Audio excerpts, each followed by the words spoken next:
Assalamualaikum warahmatullahi wabarakatuh.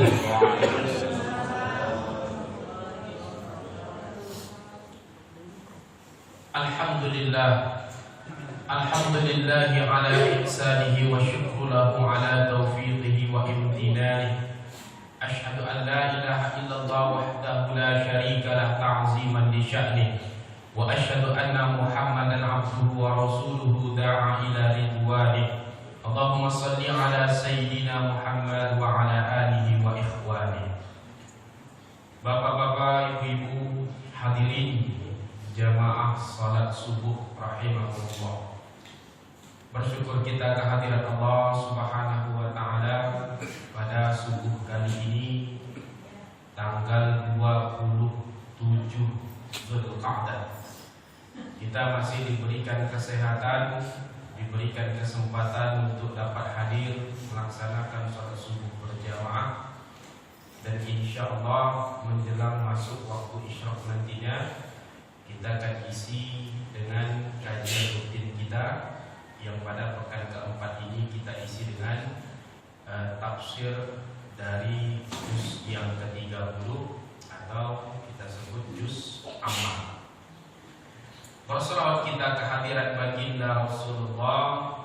Allahumma salli ala sayyidina Muhammad wa ala ali sayyidina Muhammad.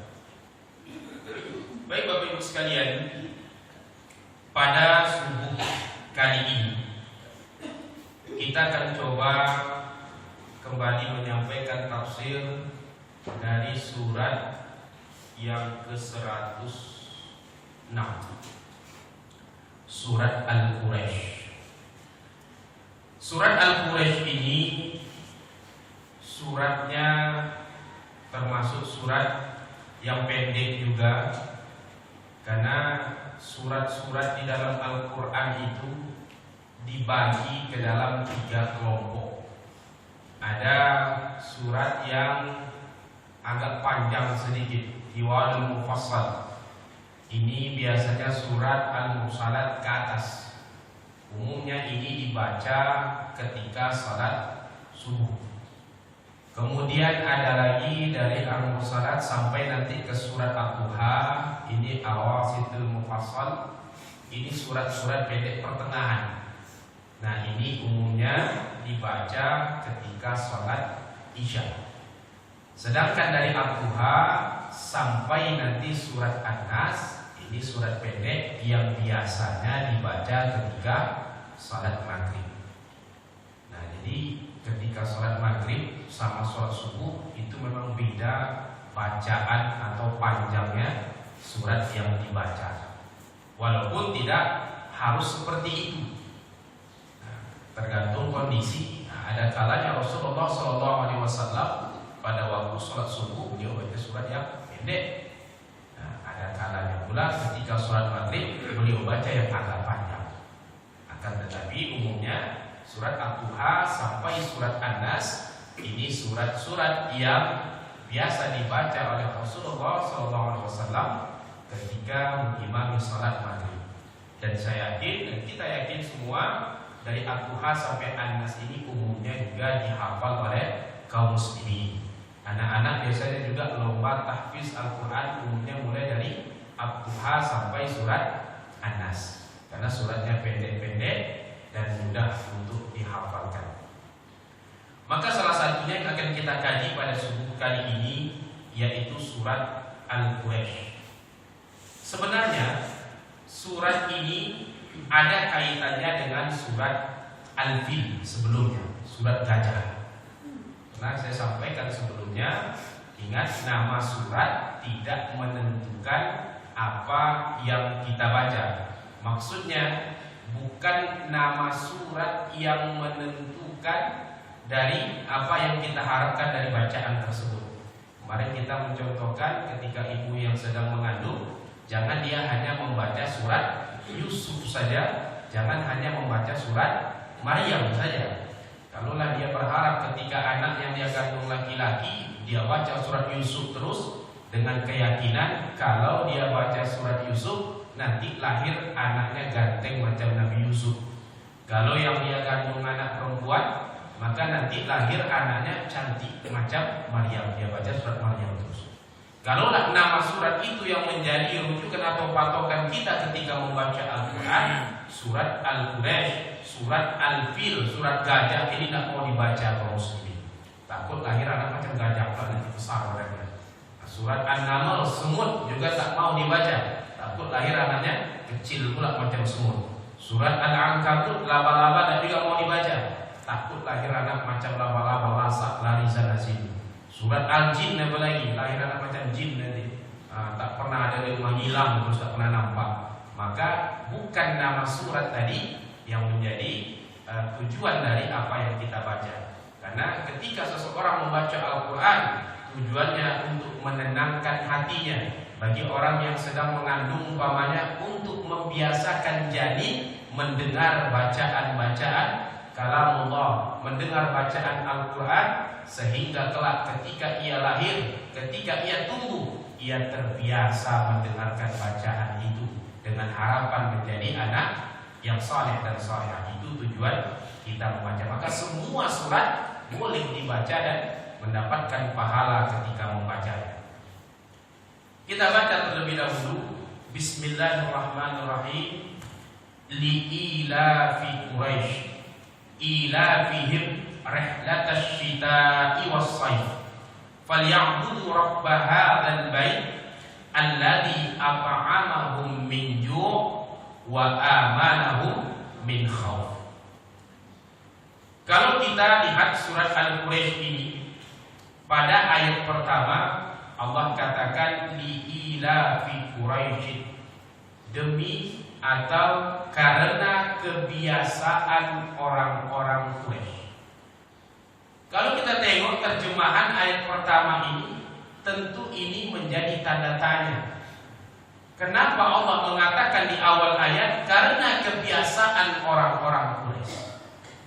Karena itu ada ulama yang berpendapat surat ini ada kaitannya dengan surat sebelumnya, yaitu surat Al-Fil. Bahkan ada yang mengatakan surat Al-Fil dan surat Al-Quraisy itu sebenarnya adalah satu surat. Namun ketika kita buka di mushaf, antara surat Al-Fil dengan surat Al-Quraisy itu ada basmalah. Dan basmalah itu tandanya ini merupakan surat yang berbeda. Tetapi ulama yang mengatakan ini ada kaitannya dengan surat Al-Fil mengatakan di dalam surat Al-Fil Allah mengisahkan bagaimana Allah menghancurkan tentara gajah yang dipimpin oleh Abraha dengan mengirimkan burung-burung yang membawa batu. Namun burung itu Pak bukan burung ababil. Kadang kita kalau baca apa anak-anak kita menyebutnya burung ababil. Ababil itu artinya burung yang berbondong-bondong. Itu arti ababil. Apa jenis burungnya tak disebut di situ.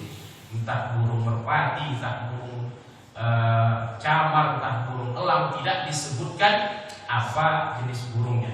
Ababil itu artinya yang berbondong-bondong. Ketika datang Abraha dari Yaman ingin menghancurkan Ka'bah karena dia membangun satu bangunan tempat peribadatan baru di San'a Yaman. Lalu bangunan ini ia katakan mulai besok jangan lagi ada orang-orang Arab yang berziarah ke Ka'bah, yang berziarah ke Makkah. Cukup ziarah ke sini saja. Kita punya tempat peribadatan yang lagi besar. Tempat peribadatan ini oleh orang-orang Arab disebut Al-Qulays. Al-Qulays itu konon diambil dari kata kolan suah. Kolan suah itu peci. Karena bangunan yang dibikin oleh Abraha tadi sangat tinggi sekali. Maka ketika orang menengok puncaknya jatuh kopiahnya. Maka disebutlah bangunan yang dia dirikan tadi Al-Qulays. Maka karena dia katakan jangan lagi berziarah ke Makkah, jangan lagi mengunjungi Ka'bah, cukup ke sini saja. Orang-orang Arab yang ada di Yaman tidak senang. Akhirnya mereka memotori tempat ini. Ada yang menyebut ia kotori dengan kotoran unta. Ada yang menyebut bahkan maaf dengan kotoran manusia. Sehingga marahlah Abraha. Maka ia bertekad ingin menghancurkan Ka'bah. Maka ia membawa di dalam pasukannya tadi gajah. Ada banyak pendapat, ada yang mengatakan yang dia bawa satu saja gajahnya. besar badannya, nama gajahnya Mahmud. Ada nama Mahmud sih Bapak? Nama gajahnya Mahmud. Kalau di dalam tafsir Jalalain yang dia katakan Mahmud itu nama yang punya gajah. Ada yang berpendapat cuma satu gajah yang dia bawa. Pendapat lain dikatakan satu yang paling besar, 8 yang kecil. Ada yang mengatakan 12 ekor, bahkan ada yang mengatakan sampai 1000 ekor gajah yang dibawa oleh Abraha tadi. Ia datang ingin membawa gajah tadi, tujuannya untuk mencabut Ka'bah sampai ke dasar-dasar. Jadi gajah tadi dia gunakan, gunanya nanti dia ikatkan rantai di sekitar Ka'bah, lalu gajahnya yang menarik runtuh nanti bangunan Ka'bah, sehingga orang tak lagi datang berziarah ke sana. Nah, maka itu kemudian ketika datang rombongan Abraha tadi ke kota Makkah, kaum orang-orang Quraisy yang ada di Makkah, mereka tidak melakukan perlawanan, membiarkan saja.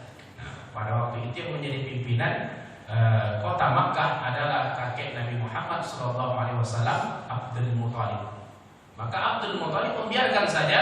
Maka ketika mereka mulai memasuki kota Makkah, Allah kirimkan burung-burung yang berbondong-bondong, yang setiap burung membawa 3 butir batu, 2 di masing tangannya, 1 kiri 1 kanan, 1 di paruhnya. Kemudian melemparkan semua pasukan tersebut, sehingga dikatakan Allah faja'alahum ka'asfin ma'kul. Mereka seperti daun-daun yang dimakan ulat.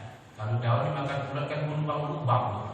Maka dikatakan di dalam tafsirnya, orang-orang yang ikut menyerang Ka'bah tadi, mereka badannya berlubang-lubang dilemparkan dengan batu oleh burung-burung tadi. Bahkan dikatakan setiap burung sudah membawa batu yang sudah dituliskan nama setiap pasukan yang ada. Jadi mau lari kemanapun mereka, tetap batu tadi menyasar kepada mereka. Nah, jadi tak bisa mereka lari. Walaupun tidak semuanya yang mati di tempat. Seperti dikatakan dalam riwayat, Abraha itu tidak mati di tempat. Dia sempat lari. Ada yang mengatakan sampai ke Yaman, San'a kampungnya, lalu dia mati di sana, tapi dengan badan yang banyak, dengan lubang-lubang karena batu yang dilemparkan oleh burung-burung tadi. Nah, baru dikaitkan dengan surat Al-Qur'an. Mengapa Allah mengirimkan burung-burung untuk menjaga Ka'bah? Mengapa Allah mengirimkan pasukan burung tadi menghancurkan pasukan Abraha? Dilanjutkan dengan surat Al-Qur'an, li'ilafi Quraisy, untuk menjaga kebiasaan, untuk menjaga persatuan orang-orang Quraisy. Jadi begini dia tafsirkan ayat ini, dikaitkan dengan surat Al-Fil sebelumnya. Jadi Bapak Ibu sekalian, kata Allah, Allah melakukan itu untuk menjaga keutuhan, kebiasaan dan persatuan orang-orang Quraisy. Siapa Quraisy ini?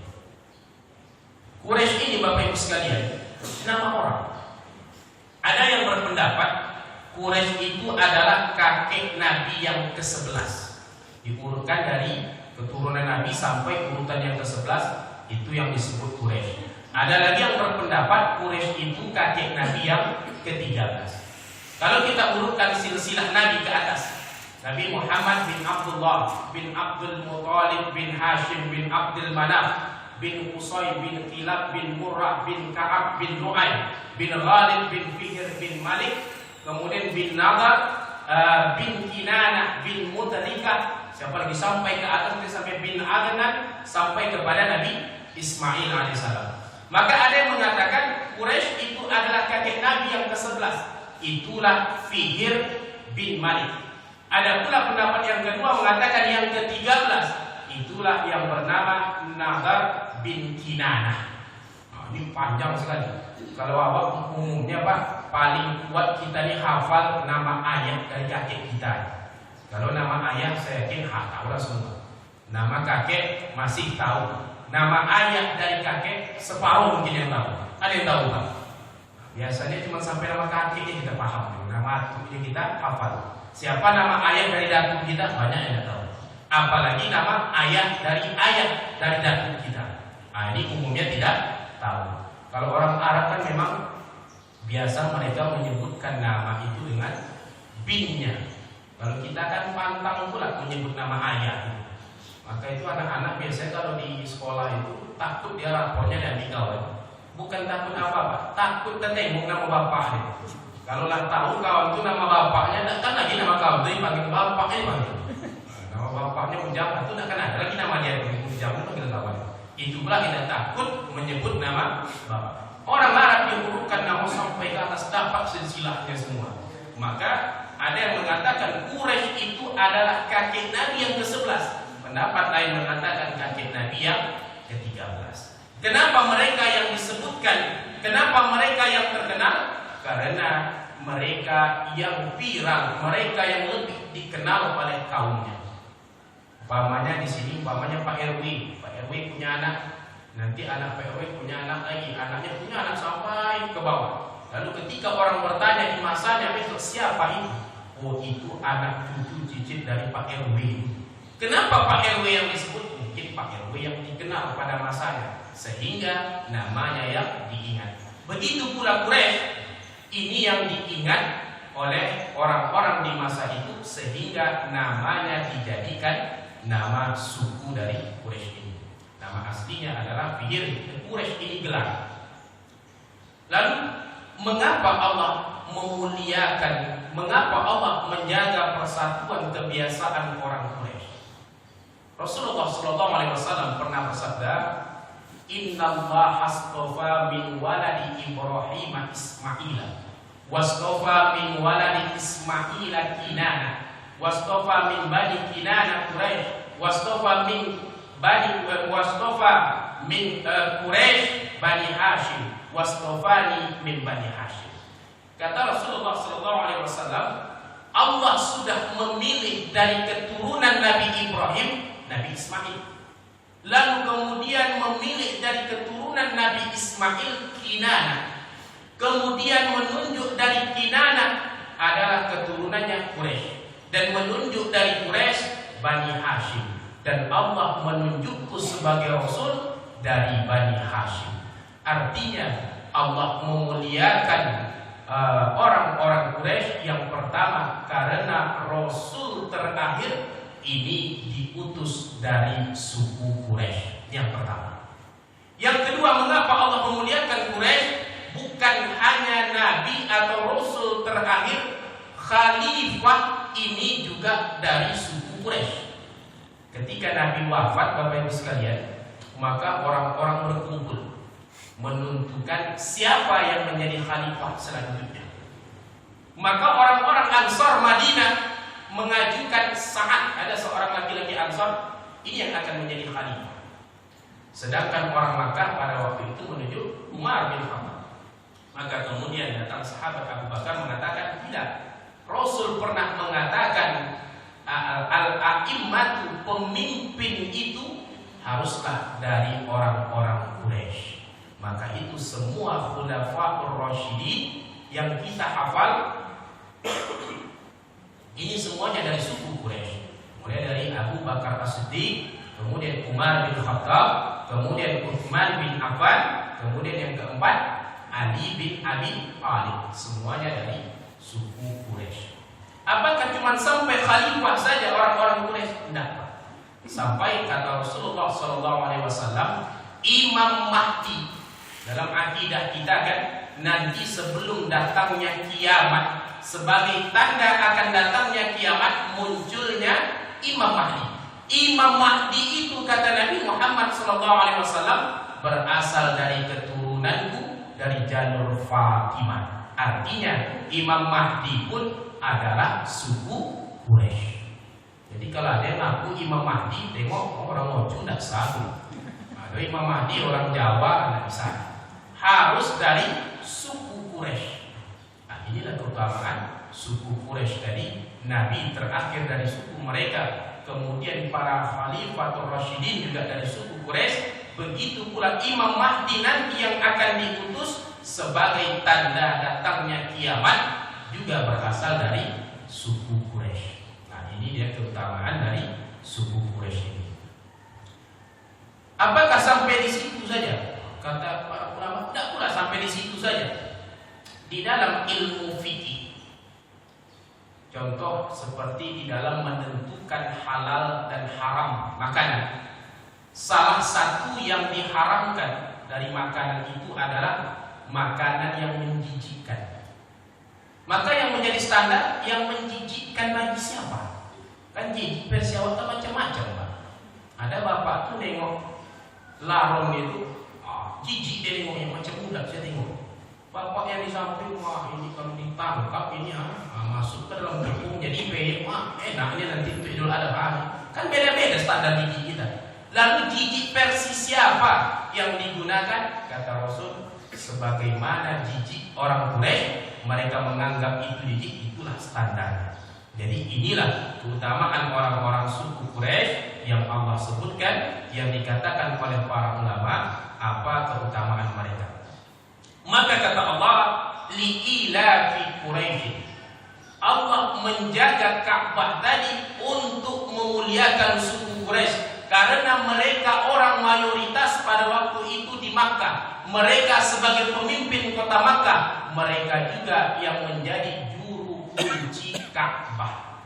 Sehingga kalaulah Ka'bah hancur, maka rusak wibawa orang-orang Quraisy pada waktu itu.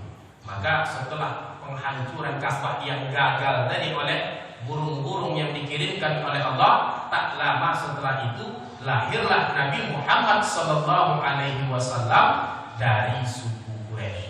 Jadi Nabi itu lahir bukan pas Abraha tadi ingin menghancurkan, tidak. Setelah peristiwa itu beberapa bulan kemudian baru Nabi lahir. Karena itu tahun kelahiran Nabi itu disebut, dikenang orang sebagai tahun gajah.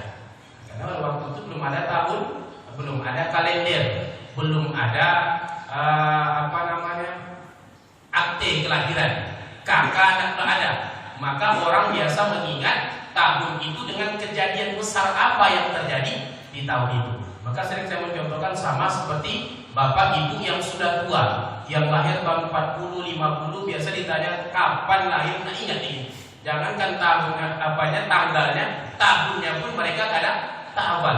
Lalu apa yang menjadi patokannya? Apa kejadian besar yang terjadi di waktu itu? Waktu ibu mulai pandai merangkak, umpamanya masuk Jepang, atau waktu bapak baru pandai berjalan, agresi pertama Belanda, maka dihitung tahun berapa? Tahun 46, 47. Maka dihitung 2 tahun lah kalau pandai merangkak atau pandai berjalan.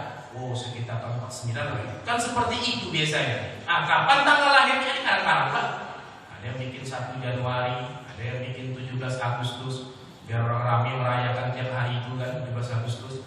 Ada yang bikin 25 Desember, macam-macam. Maka begitu pula ketika ditanya Rasulullah kapan lahirnya, ketika tahun gajah. Karena diingat pada tahun itu ada pasukan yang dipimpin oleh Abraha, yang di dalam pasukan tadi banyak membawa gajah. Nah, itu dia yang diingat tentang pasukan gajah. Lalu kemudian untuk menjaga kebiasaan orang-orang Quraisy, apa kebiasaan mereka? Allah lanjutkan ayat yang kedua, ila fihim rihlatash shita'i was-shayf. Kebiasaan orang-orang Quraisy itu kata Allah rihlah.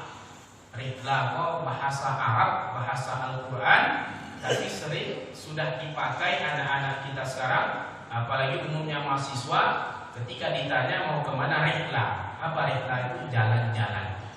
Cuma kalau gini ada istilah barunya apa tuh? Healing. Iya, healing istilah baru ini. Tamasya. Rihlah itu melakukan perjalanan, safar. Kemudian Allah katakan kebiasaan suku Quraisy itu melakukan perjalanan syita'i was-shayf, pada musim dingin dan musim panas. Kalau di tempat kita musim itu kan cuma 2, musim hujan sama musim kemarau. Kalau musim hujan terus hujan setiap hari, protes ibu-ibu. Kapan lah berhenti hujannya? Baju dari kemarin tak kering-kering. Pas musim kemarau, protesnya ibu-ibu. Minta ampun lah panasannya. Tengoklah tanaman tak subur-subur. Nah ada hujan turun-turun dari kemarin. Diganti sekali hujan sekali panas. Protes juga ibu. Sekali hujan sekali panas, macam-macam penyakit datang. Tidak tentu ya musim. Aku jadi kasih keluar yang salah juga. Hujan terus salah, panas terus salah. Sekali hujan sekali panas pun masalah juga.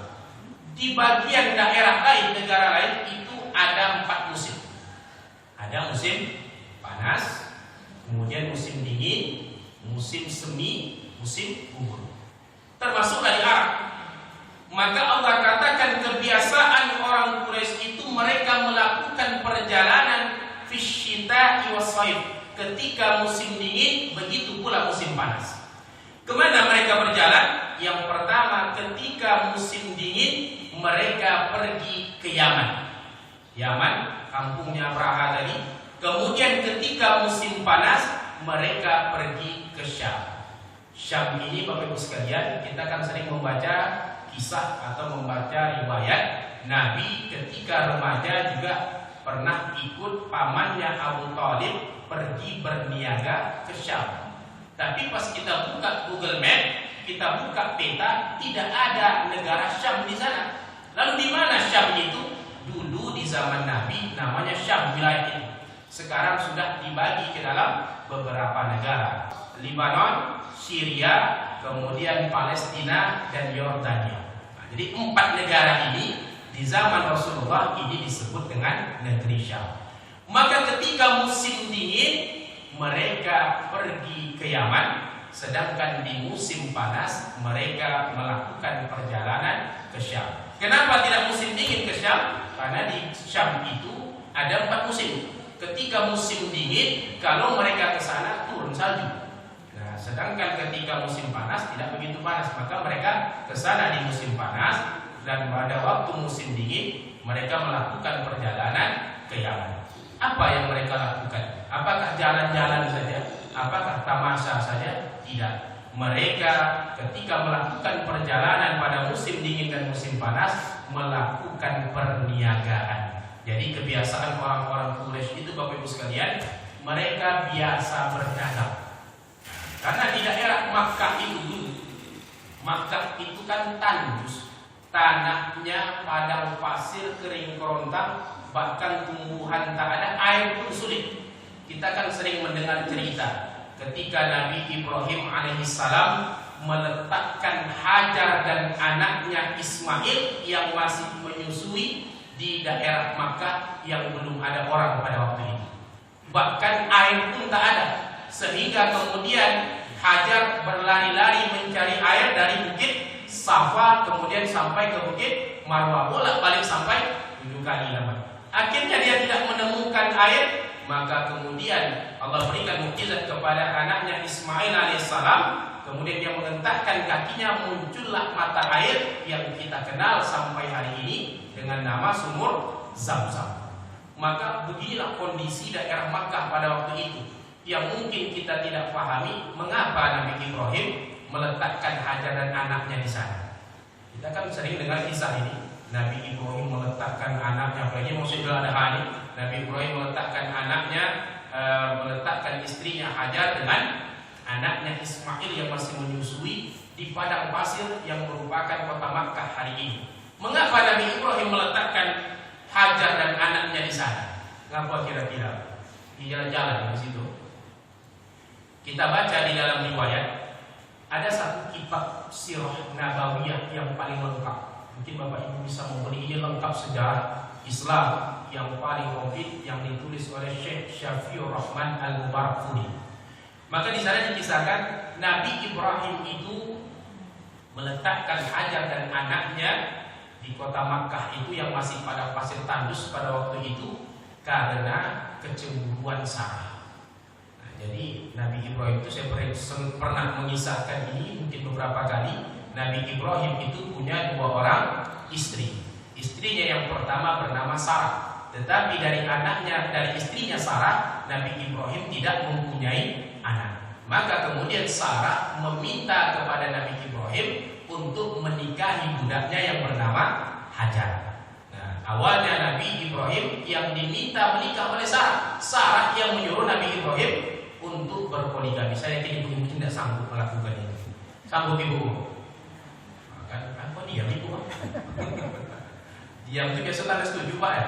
Nah, tetapi setelah Nabi Ibrahim menikah dengan Hajar, lalu punya anak Ismail, apa yang terjadi? Sarah cemburu.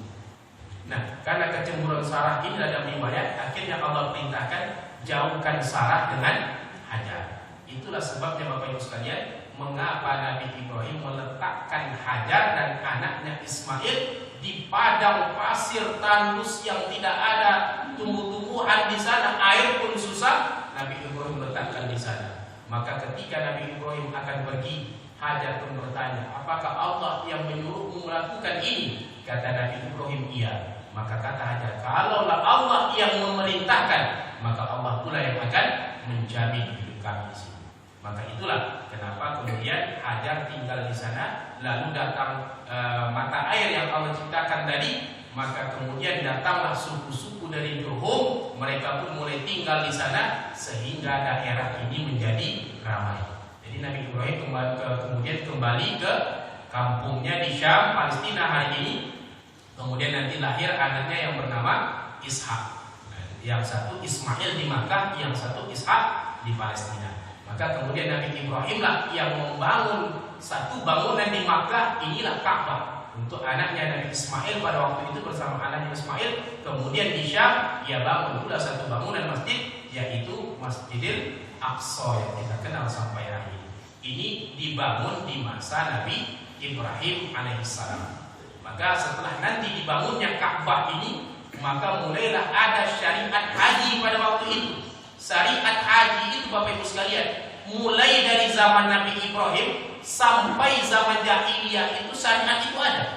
Cuma di zaman jahiliyah syariat haji yang dilakukan orang di masa itu berbeda atau lari dari syariat Nabi Ibrahim sebelumnya. Jadi jangan kita menganggap di zaman jahiliyah itu tidak ada ibadah haji, ada. Cuma caranya yang lain atau lari dari syariat yang ditetapkan oleh Nabi Ibrahim. Jadi macam Abu Lahab itu haji, Pak. Abu Jahal itu haji itu. Tapi tak disebut namanya di dalam Al-Quran. Kalau disebut berganti nanti bunyi ayat Al-Lahab itu. Tabbat siada haji Abi Lahab Batak. Itu bunyi. Tapi tak disebut nama haji. Kalau awal haji tak disebut nama haji, anak Bapak datang. Pak, besok datang ya. Tak butuh disebut nama haji, anak saya. Dan ini bukan nama saya ya. Nama saya ada hajinya. Kayak begitu pula kadang. Nah di sini Pak, tempat lain di sini. Nah maka ada haji syariat dari Nabi Ibrahim. Ini syariat yang sudah ada dari zaman Nabi Ibrahim. Cuma mereka lari dari syariat yang sudah ditetapkan oleh Nabi Ibrahim. Seperti contohnya ketika mereka tawaf itu mereka tidak menggunakan pakaian. Karena mereka menganggap pakaian yang mereka pakai ini adalah pakaian yang penuh dengan noda, penuh dengan dosa dan kemaksiatan, dan tidak layak dipakai ketika melakukan ibadah. Maka mereka tanggalkan tanpa menggunakan pakaian ketika melakukan tawaf di Ka'bah tadi. Nah ini yang kemudian Allah mengutus Nabi Muhammad SAW untuk meluruskan kembali syariat yang pernah dibikin Nabi Ibrahim yang diselewengkan oleh orang-orang jahiliyah. Nama Allah itu di zaman jahiliyah sudah dikenal. Nama ayat Nabi itu Abdullah, hamba Allah. Jadi kan nama Allah itu sudah dikenal di zaman itu. Cuman Allah yang mereka kenal tak sama dengan Allah yang disampaikan oleh Nabi Muhammad. Karena itu ayat-ayat pertama yang turun itu Pak tidak menyebut nama Allah. Karena orang-orang jahiliyah sudah kenal Allah. Makanya ayat pertama itu Allah sering menggunakan kata Rabb. Iqra bismi rabbika. Rabb yang paling sering digunakan. Maka kemudian ketika Nabi Muhammad mengatakan sembahlah Allah, maka mereka pun bertanya, Allah yang mana yang kau maksudkan wahai Muhammad? Apakah Allah itu tercipta dari emas? Ataukah ia terbuat dari perak? Maka itulah kemudian Allah menurunkan surat Al-Ikhlas. Yang Allah maksudkan, Allah yang disampaikan Nabi Muhammad itu Qul huwallahu ahad, dialah Allah satu-satunya, tidak beranak, tidak diperanakkan, dan tidak ada yang sama dan serupa dengannya. Nah itu yang Allah maksudkan, Allah yang dikatakan Nabi Muhammad, yang disampaikan Allah kepada Nabi Muhammad di dalam surat Al-Ikhlas. Mereka mengenal Allah, cuma Allah yang mereka kenal tidak sama dengan apa yang disampaikan oleh Nabi Muhammad SAW. Ini juga syariat dari Nabi Ibrahim AS. Apalagi syariat Nabi Ibrahim? Ada khitan, sunat, itu juga ada di zaman Nabi Ibrahim. Cuman yang kita ikuti sunatnya saja. Jangan diikuti umur Nabi Ibrahim dan cara Nabi Ibrahim sunat. Nabi Ibrahim itu Pak sunat dalam riwayat Bukhari usia 80 tahun dan pakai kapak. Nah, sanggup Bapak? Usia 80 tahun. Baca dalam riwayat Bukhari. Nabi Ibrahim dikhitan di usia 80 tahun pakai kapak. Itu hilap-hilap pakai kapak itu aja tuh potong. Nah, ini Nabi Ibrahim itu. Kan kita kan umumnya kan di waktu kecil. Ini kan ada banyak metodenya, ada pakai laser apa segala macam, sunatron, tidak lagi pakai kapak. Kita pakai kapak apapun ragu megangnya kan. Nah, ini syariat Nabi Ibrahim termasuk kurban. Kurban juga syariat yang ada di zaman Nabi Ibrahim. Ini kisahnya masyhur di dalam Al-Quran. Nabi Ibrahim pernah Allah perintahkan untuk menyembelih anaknya Ismail alaihissalam. Tapi ada yang mengatakan yang disembelih, yang akan disembelih Nabi Ibrahim itu bukan Nabi Ismail, tapi Ishak.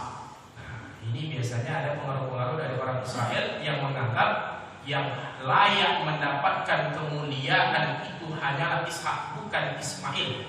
Maka mereka mengatakan Ishaklah yang Allah perintahkan untuk disembelih itu. Tetapi Al-Quran membantahnya.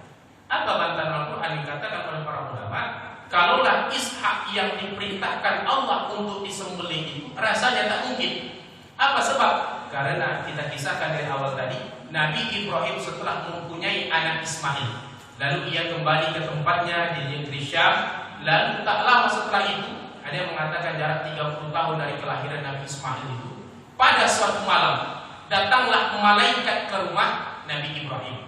Saya sering juga menceritakan kisah ini. Lalu malaikat tadi mengatakan, kami diperintahkan Allah untuk pergi ke kampungnya Sodom atau ke rumahnya Nabi Lut alaihissalam. Jadi Nabi Lut dengan Nabi Ibrahim ini satu zaman. Maka kemudian kata para malaikat tadi, namun sebelumnya kami diperintahkan ke sini untuk menyampaikan kabar gembira kepadamu wahai Ibrahim, akan lahirnya seorang anak dari rahim istrimu bernama Ishak. Jadi sudah disebutkan namanya di dalam Al-Quran. Dan Ishak nanti akan punya anak namanya Yakub. Yakub inilah yang kita kenal dengan nama Israel, yang nanti punya 12 orang anak yang menjadi suku-suku besar Bani Israel. Maka kalaulah kemudian Allah sudah mengatakan nanti lahir seorang anak namanya Ishak, Ishak akan tumbuh dewasa, akan menikah, akan punya anak namanya Yakub. Tiba-tiba waktu kecil Allah perintahkan untuk disembelih. Masuk akal kan? Tentu Nabi Ibrahim kan berpikir, Allah sudah katakan Ishak ini nanti akan tumbuh dewasa, akan punya anak namanya Yakub. Tidak mungkin dia akan mati waktu kecil. Jadi kalaupun Allah perintahkan, Allah main-main berarti tidak akan mungkin mati Ishak. Kan begitu logikanya. Nah, ada tantangan Nabi Ibrahim, karena Nabi Ibrahim sudah tahu anak ini tidak akan mati, dia akan hidup, dia akan tumbuh besar, dia akan punya istri, dia akan punya anak. Tidak mungkin Ishak yang diperintahkan untuk disembelih. Nah, kan begitu logikanya, karena Allah sudah menjanjikan itu. Maka yang diperintahkan untuk disembelih itu adalah Nabi Ismail. Ini yang menjadi syariat kurban. Maka ketika Nabi Ismail akan disembelih oleh Nabi Ibrahim, Allah ganti Nabi Ismail dengan seekor domba yang besar dan sehat. Yang jadi pertanyaan, dari mana domba tadi? Nah, ini masalah. Kalau kisah ini sering kita dengar nih. Yang tidak tahu kita atau yang mungkin jarang disampaikan, dari mana domba yang digantikan dengan Nabi Ismail tadi? Apakah malaikat lewat nampak dia domba banyak diambil satu? Diganti Nabi Ismail, malaikat pemilu. Dari mana datang malaikat tadi membawa domba ini? Ini silakan Bapak Ibu buka nanti di dalam surat As-Saffat 107. Ketika Nabi Ibrahim akan menyembelih anaknya Ismail, maka kata Allah, kami tebus anak tadi dengan sembelihan yang besar. Maka ditafsirkan ulama, ada di dalam tafsir Ibnu Katsir yang singkat pendek, tengok di dalam tafsir Jalalain, Jalaluddin As-Suyuti, Jalaluddin Al-Mahalli. Kata para ulama tafsir, domba yang Allah gantikan dengan Nabi Ismail itu adalah domba yang pernah dikurbankan anak Nabi Adam alaihissalam. Jadi anak Nabi Adam itu dulu pernah juga berkurban. Ketika Nabi Adam memerintahkan anaknya untuk menikah silam waktu itu, maka ada dua anak Nabi Adam yang berselisih paham. Yang satu lahir dengan pasangannya tidak begitu cantik, yang satu lahir dengan pasangannya yang cantik. Karena anak Nabi Adam itu lahirnya sepasang-sepasang. Ketika mereka menikah, karena belum ada orang lain, boleh menikah dengan saudaranya tapi silam. Kalau hari ini kan syariat kita tidak boleh melakukan nikah dengan saudara kandung. Nah, di zaman Nabi Adam belum ada orang lain, mereka boleh menikah silam, tapi disilam. Maka yang tadi lahir dengan pasangan cantik harus menikah dengan pasangan yang tak cantik tadi. Sedangkan yang lahir dengan pasangan yang tak cantik tadi menikah dengan perempuan yang cantik. Protes yang pasangannya cantik tadi. Awak lahir pasangan awak cantik, nikah sama dia. Pasangan dia tak cantik, menikah sama saya, tak adil. Lalu bagaimana? Allah perintahkan kepada kedua anak Nabi Adam ini untuk berkurban. Nah, yang satu tidak disebutkan di dalam Al-Quran namanya, tetapi di dalam tafsir disebutkan namanya Habil. Ia kurbankan seekor domba yang paling sehat dan besar yang ia punya. Sedangkan Qabil ia korbankan buah-buahan yang sudah tidak layak konsumsi. Lalu diletakkan di atas sebuah bukit. Maka kemudian Allah mengambil dombanya Habil lalu diangkat ke surga. Tapi ingat, apakah Allah mengambil kurban tadi dijadikan milik Allah? Tidak. Jadi jangan kita menganggap Allah itu menerima kurban, Allah menerima dombanya. Jadi ada orang kadang berkurban, lalu dia letakkan kepalanya ditanam di sini, badannya diletakkan di sini, dengan tujuan Allah nanti yang akan dipersembahkan untuk Allah. Padahal Allah tidak pernah mengambil apapun bagian dari tubuh kurban tersebut. Allah hanya menengok ketaatan orang yang melakukannya saja. Maka apakah kemudian Allah mengambil domba itu? Iya, Allah ambil. Tetapi ketika nanti Nabi Ibrahim akan menyembelih anaknya Ismail, Allah perintahkan keluarkan dombanya Habil, maka itulah yang digantikan dengan Nabi Ismail alaihissalam. Artinya kurban yang pernah dikorbankan oleh anak Nabi Adam alaihissalam ini tetap disembelih dan dikonsumsi oleh Nabi Ibrahim sekeluarga. Jadi syirik kalau kita melakukan penyembelihan kurban lalu kepalanya letak di sini.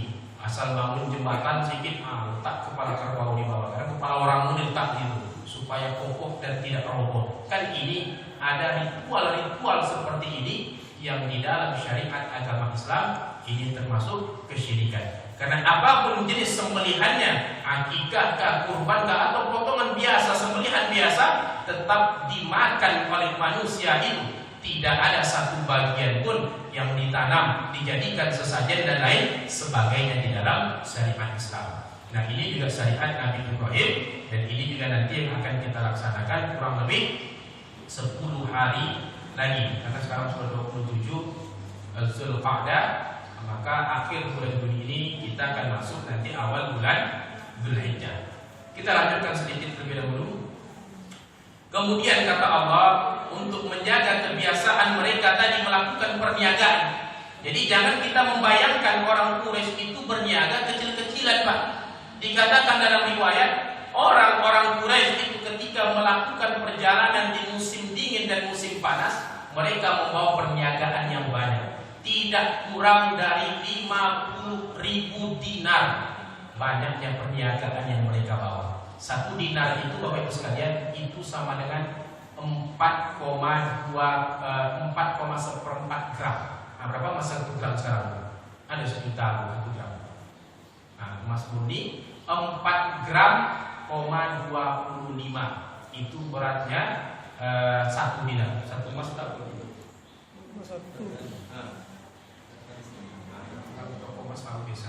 850. Nah, kalilah 4,4 gram, 25, hampir 4 juta 1 dinar. 50.000, berapa ratus miliar. Jadi jangan disangka perniagaan orang-orang Quraisy, perniagaan yang ikut Nabi itu perniagaan kaleng-kaleng. Enggak, banyak yang mereka bawa.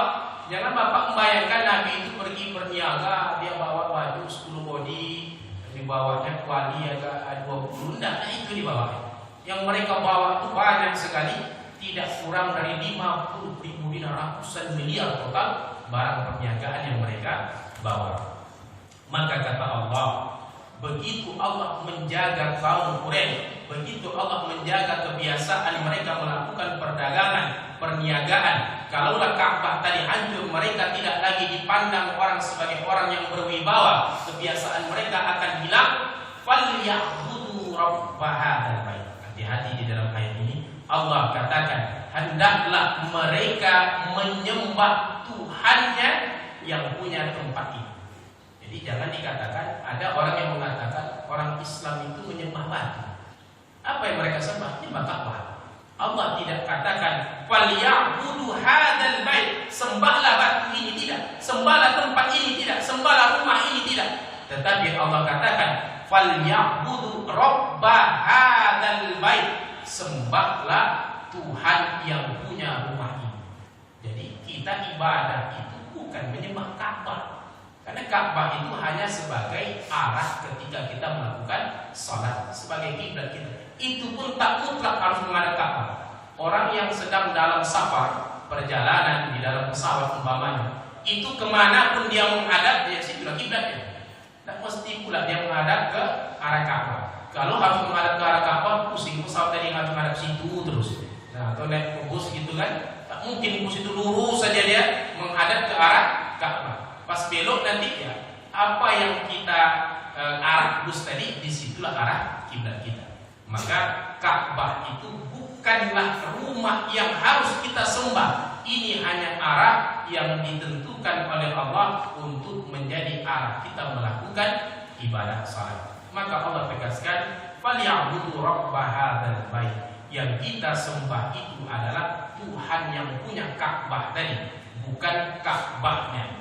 Jadi jangan kita menyembah batu, jangan kita mau dianggap menyembah Ka'bah. Tapi yang kita sembah adalah Allah Subhanahu wa taala, dan Ka'bah hanyalah arah kiblat saja ketika kita melakukan ibadah.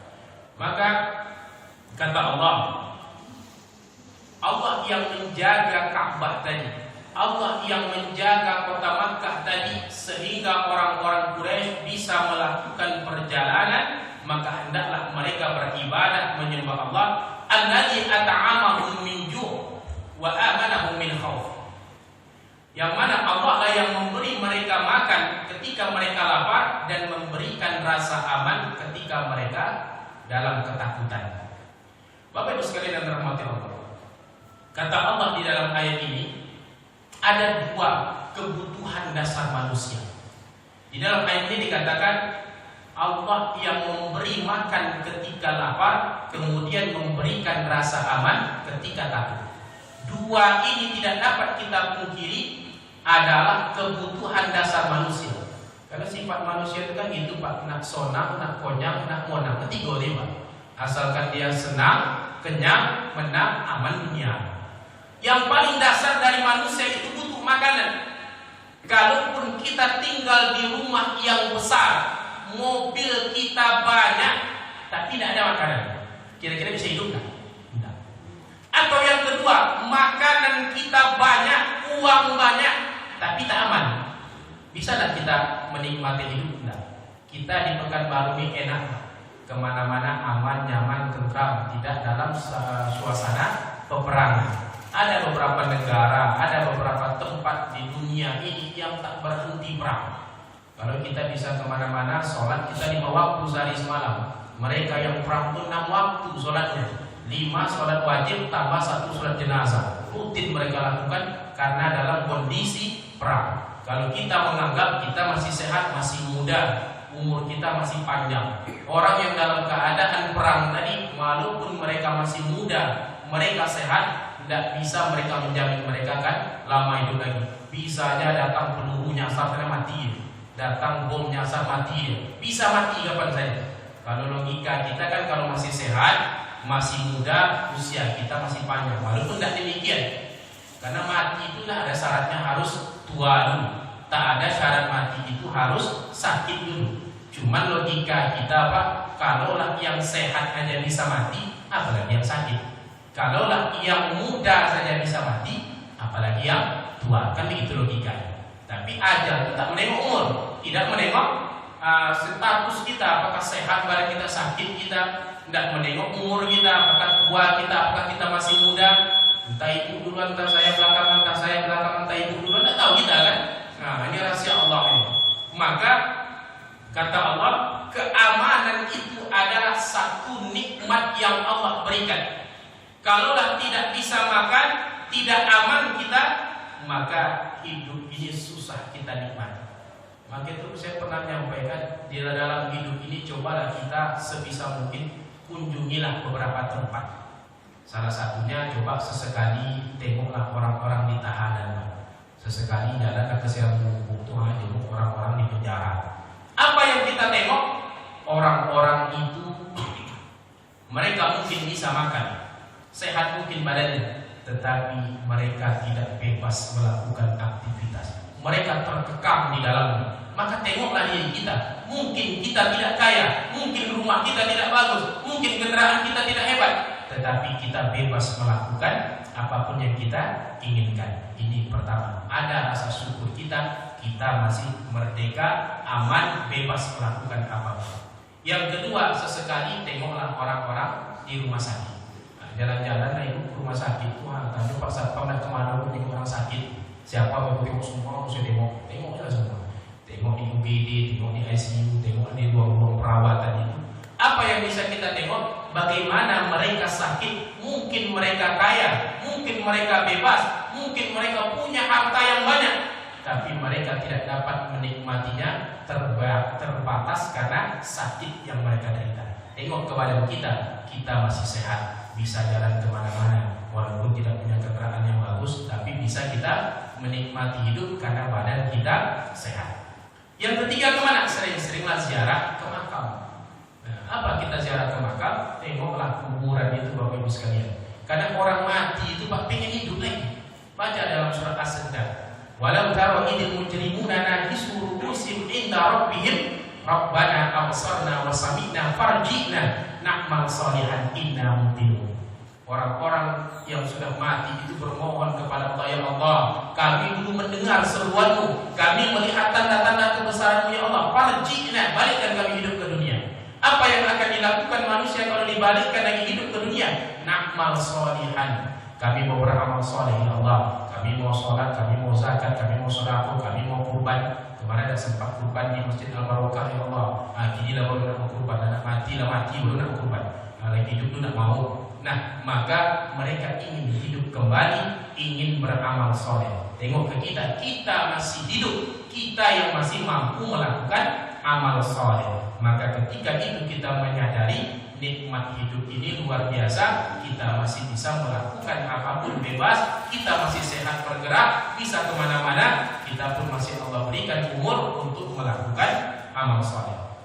Maka kata Allah, jangan mereka menghitung nikmat-nikmat yang lain saja dulu. Hitung saja nikmat makan yang Allah beri, nikmat aman yang Allah beri, ini sudah cukup sebagai nikmat yang Allah berikan kepada mereka, sebagai rasa syukur mereka. Kalau dua ini saja yang mereka tadaburi, janganlah mereka memikirkan nikmat jabatan yang diberikan, mempunyai anak keturunan, punya harta ini. Jangan itu dulu yang dikaji, kata Allah. Cukup mereka merasakan nikmat makanan yang Allah berikan, rasa aman yang Allah berikan.